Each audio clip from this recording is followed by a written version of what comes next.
Georgia came into Saturday's matchup against Kentucky looking like one of, if not the best team in the country. But the number, one Bulldog struggled against a Kentucky team that was blown out by unranked South Carolina a week ago, sneaking past the Wildcats 13-12 at Kroger Field in Lexington. Kentucky led for much of the game thanks to a plethora of field goals.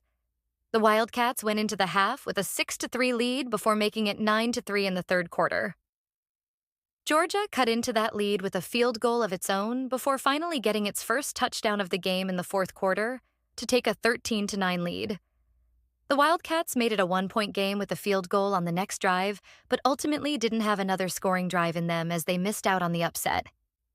While Georgia remained undefeated on Saturday, it wasn't a good sign for a team looking to contend for a championship.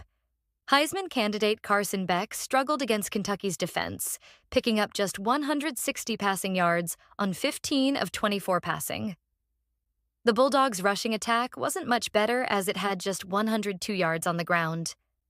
After the narrow win, college football fans called out Georgia for struggling in what should have been a manageable game. The good news for Kirby Smart and the Bulldogs is that they'll get a week off to figure out what went wrong and what they need to improve upon moving forward. After the bye week, Georgia will face the team that kept it from reaching the college football playoff a year ago as it takes on Alabama on the road. Saturday's game showed a Georgia team that doesn't look prepared to compete for a national title, but the Bulldogs could change that narrative with a win against the Crimson Tide in 2 weeks.